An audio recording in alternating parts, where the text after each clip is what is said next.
Hey nerds, Alex here from Nerds Being Geeks. Today we are talking about the upcoming special Pokemon set, Ascended Heroes, and we're looking at it through the eyes of a Gym Leader Challenge player. Ascended Heroes is that once a year special set that we get. There will be a few new cards in here, but it will be mostly reprinted cards but with alternate art. I just want to give a quick shout out to PokeBeach for getting this information out and PokemonProxies.com for a lot of the scans. Set releases January 30th, 2026. Alright, we're going to start off with Entei. Do I think it's a good card? Not really. Flare Fall, 30 damage for 2 fire energy. If you have at least 4 fire energy in play, this attack does 90 more damage. There's ways to get that energy into play. Charizard with the Burn Brightly ability that doubles all of your fire energy in play, and Inferno Fandango ability from Emboar that lets you accelerate as much fire energy as you like. It is the Fire's version of Rain Dance.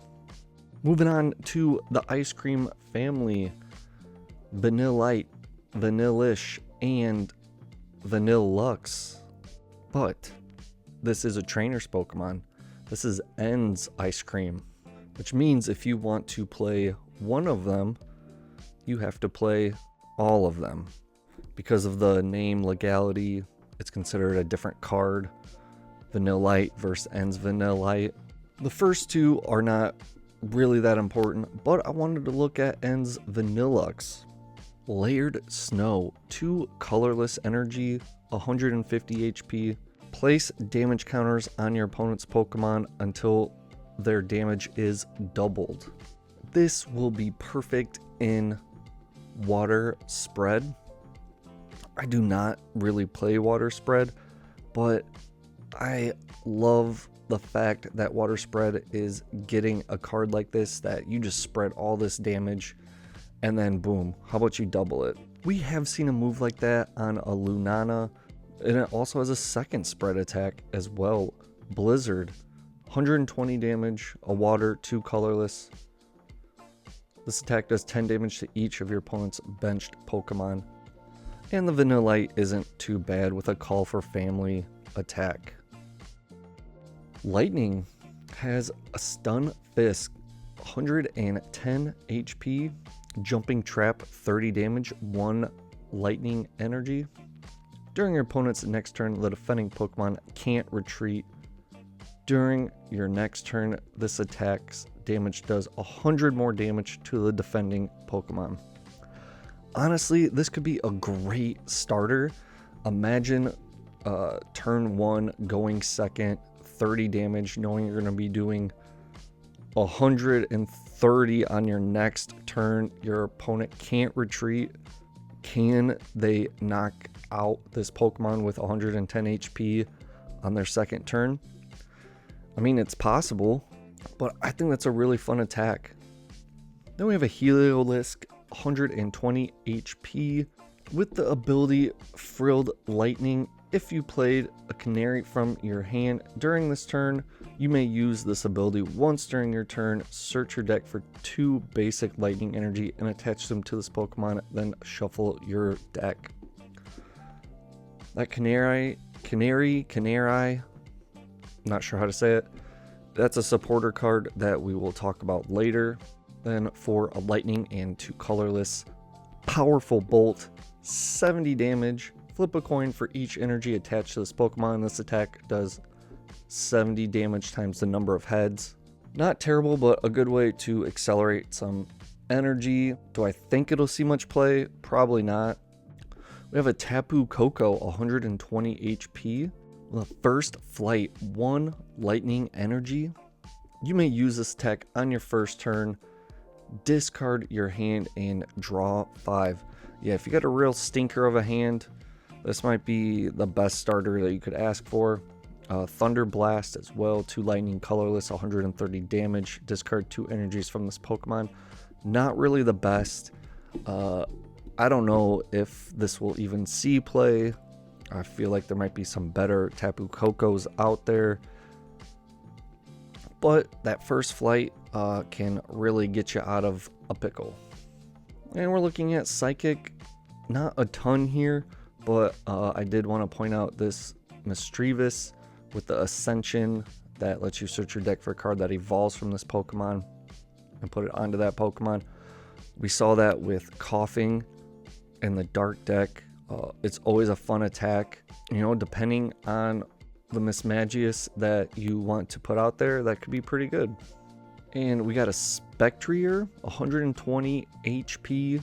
We're looking at the Phantom Beat, 2 Psychic, 1 colorless. Discard all energy attached to this Pokemon. Place 12 damage counters on one of your opponent's Pokemon. So you think of the Dust Noir that blows itself up, and you place 12 damage counters on any of your opponent's Pokemon. And this is almost the same thing, except it's an attack. You know, this is another 12 damage counters on your opponent's Pokemon. So you could be doing, 24 damage counters. And you can pull that move off with just 2 Psychic Energy or a counter energy with Dimension Valley. Probably the most important stadium in all of, well, at least the most impactful stadium in all of GLC. Fighting, I put Rocket's Diglett on this list with Rummage Around 1 fighting energy. Flip a coin until you get tails. For each heads, discard the top card of your opponent's deck. There is a fighting mill deck out there that can be built. I mean, there are multiple mill fighting Pokemon, like a Machop, a Machamp, a Rhyhorn, a Rhydon, a Rhyperior, the Ancient Donphan, Great Tusk. Yeah, that one can mill as well. So to throw a Rocket's Diglett in there, that can also mill. Kind of a meme deck, but I think milling is so fun. I might just build it just for the lulz. We have a Metachan, 120 HP, 1 fighting energy, 150 damage, 7th kick.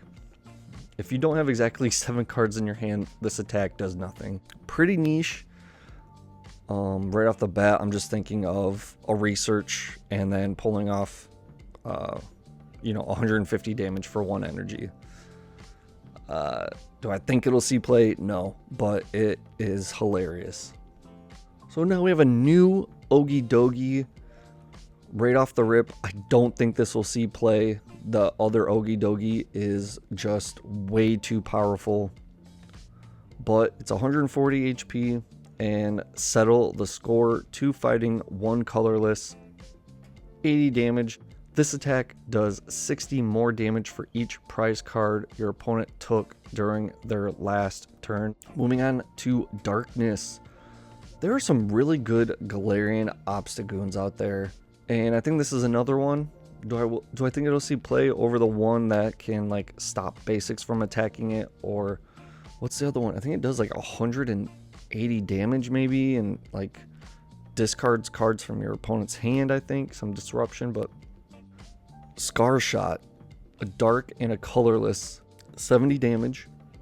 This attack does 70 damage times the number of damage counters on your opponent's active Pokemon. You know, I'm really thinking of like not spread, but like a poison. And I guess there could be like a dark spread maybe, but I'm thinking of like poison, trapping Pokemon in the active. Just 3 damage counters is doing 210 damage. So that's pretty nuts. Scraggy, 80 HP with the knockoff, 20 damage, dark, colorless energy. Choose a random card from your opponent's hand and discard it. Really good disruption control kind of card. I can see this being played with that Sableye that prevents your opponent from playing supporters. And there's a new Pecharunt with the last chain ability. If this Pokemon is knocked out by damage from an attack from your opponent's Pokemon, search your deck for one card, put it in your hand, and then shuffle your deck.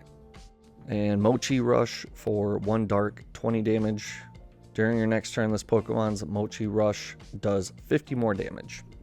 So if it stays alive, you can get 90 damage out of it. Metal, I put the whole Poniard line on here just because I like Bisharp's draw kick. I mean, that's 1 metal energy, does 50. That's not bad. 1 energy for 50 damage. And you get to draw 2 cards. Not terrible. We also have King Gambit with the Supreme Lord ability. Attacks used by this Pokemon deal 30 more damage to your opponent's active Pokemon for each prize card your opponent has taken. Double Edge Slash, 2 metal energy, 180 damage. This Pokemon does 50 damage to itself. There's been some really unique King Gambit cards that have come out, and this might be the best. I mean, if your opponent has taken 2 prizes, you're doing 240 damage for 2. Now, it is a stage 2, and that can be tricky in this big basic meta, but you can't deny that damage output for only 2 energy. That's insane. Dragon, we have Noivern, 120 HP. I'm really looking at the enhanced blade, psychic, and a dark, 70 damage. If there's a Pokemon tool attached to this Pokemon, 70 more damage, 140 for 2. I'm looking at the energy attachment of a dark, and I think of Eternatus that can do like 220 damage if I think there's a stadium in play. But that's some massive damage, and it's one of the few dragon types that use darkness energy, so I thought it was worth mentioning. And it also has agility, prevents damage and effects of attacks on a coin flip.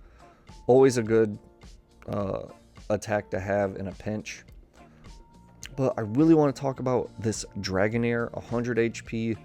Unfortunate that it is not level ball searchable, but with the ability Evolution Guidance, once during your turn you may use this ability. If this Pokemon has any energy attached to it, search your deck for 1 evolution Pokemon, reveal it, put it into your hand, then shuffle your deck. This is really great for an evolving dragon deck, and that's my favorite way to play dragon. I have made a video, it's several months old at this point, but it is my evolving dragon deck that I won at my old GLC league. One of my most watched videos. I'll link it down below if you're interested. It needs a little updating, but still a solid build. This Dragonair is going to go right into there. So we have another dragon, this Rayquaza, 120 HP. Assault Break, 20 damage for a lightning and colorless. If this Pokemon switched from the bench to the active spot during this turn, this attack does 90 more damage. We see this all the time with like Zapdos and Hoopa with the Assault Gate. Those switch to the bench to the active, doing an extra amount of damage. Very popular in those archetypes. You could power this up with a double dragon energy and just get some really early donks. I can definitely see this Rayquaza seeing some play. It also has Dragon Claw for a fire, colorless, and a lightning, 130 damage. Not too bad, but I also want to point out, because it has Dragon Claw, you can use this Dragonium Z tool card, and you can use the GX attack on there. That's 3 colorless energy, and it does 80 damage. Discard all basic energy from this Pokemon. This attack does 80 damage for each card you discarded in this way. You could have this Pokemon use a GX attack. I can see this Dragonium Z being played in decks because I believe it's the Drudagon that also has Dragon Claw, and I think there's a Drampa that has Dragon Claw. So you could see this tool being added to several Pokemon in the Dragon archetype, and that's a lot of damage. It's 240 damage for just 3 energy. Always an option, really cool to see. So we're moving on to trainers. Thick Scales. The Dragon Pokemon this card is attached to takes 50 less damage from attacks from your opponent's grass, fire, and water, and lightning Pokemon. Now in very meta heavy places like Full Grip, or when we see streams of like the 3K events, you're not going to see a ton of grass, you're not going to see a ton of fire, and the way fighting is running amok out here, you're probably not going to see much lightning. So this will really work on water, but with the Wailord, that with the Hydro Pump that is 50 for each water energy attached to it, is just taking 50 less damage, really going to prevent a knockout. You know, the big basic dragons are pretty squishy. They don't have a ton of HP. So, you know, if this Wailord already has 4 or 5, sometimes even just 3 water energies attached, it's going to knock out the dragon Pokemon. But it is an option depending on your local meta. This could be a really good card in your dragon deck. Canary. Discard 1 card from your hand in order to use this card. Search your deck for up to 4 lightning Pokemon, reveal them, and put them into your hand, then shuffle your deck. I think this might be a staple going forward in the lightning type. It's 4 Pokemon. It doesn't have to be just basic. It doesn't have to be just evolution. I think this is a great card, and I can't wait to see it be played in lightning, because lightning is one of my favorite types to play. All right, silly to say, Pokepad. I have seen this card at the time of recording. I've been told it's going in Ascended Heroes by multiple sources, and then I've also seen it be said that it's going to be in Perfect Order, which is our March set. Whichever set that it ends up being in, it will be the most important card. Pokepad is game changing. I've already talked about it before a few months ago when some of these cards were leaked. Even back then, they didn't know what set it was coming in. It is a Master Ball for GLC. It gets you any Pokemon. Basic, Stage 1, Stage 2. No catch, no discarding, no downside. Just search for it and grab it. Just an incredible, game-changing staple card that will be in every GLC deck. So whatever set it's in, it will be the most important card. But like I said, this is a reprint set that has alternate art, so I just want to point out some really cool full arts that are coming, or art rares, secret art rares, whatever you want to call them.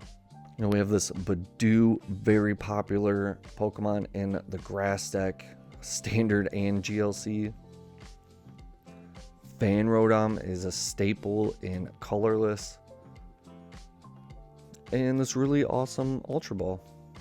All 3 are staples in their archetypes. We also have this Dreepy and Dracloak, very popular in the dragon type.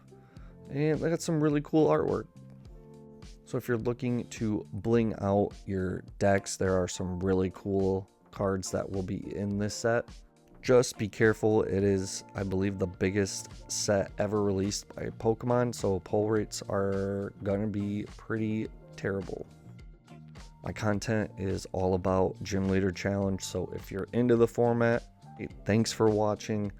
I appreciate it. If you like what I did here, give me a sub, comment, like. Anything is much appreciated. And once again, thanks for watching. See ya.